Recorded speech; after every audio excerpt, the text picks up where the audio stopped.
miért születik meg és mi célja a földön. Van kinek ez éden, de van kinek ez börtön. Köszönöm, nekem tőled válik étenni. Sok ember csak úgy tesz, mintha tényleg értené. Nem vagyok tökéletes, mint ahogy senki, érted? Kész lennék bármit megtenni, csak hogy te élhess az életemmel. Fizetnék, meghalnék érted, és a más világról figyelnék. Vigyáznék rád, hisz önzetlenül szeretlek. Néha nem így tűnik, ezért kérlek ne fess meg, neves kicsikem, hisz akkor vagy a legszebb. Egy ilyen lányért elmennék egy fényévnél is messzebb. A csillagok útján járunk mind a ketten. Neked a legfértettebb tikkaim felfedtem, hisz nem szégyellek semmit, előtted nem.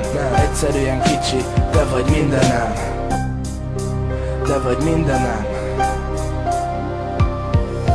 Fordul a föld és lenyugszik a nap, az emlék megmarad, míg az idő elszalad. De te mellettem vagy így, nem aggódom, mindig veled leszek, a te gondod az én gondom. Fordul a föld és lenyugszik a nap, az emlék megmarad, míg az idő elszalad. De te mellettem vagy így, nem aggódom, mindig veled leszek, a te gondod az én gondom. Ha hiányoznék, nézz fel bármely csillagképre, majd csukd be a szemed és gondolj egy emlékre. Egy szép nyári éjre, mi történt az elején? 2003. június 7-én kezdődött az, minek nem lehet vége. Egy érzés, melyet semmi nem lökhet félre. Ráébresztettél, hogy ki barát és ki nem.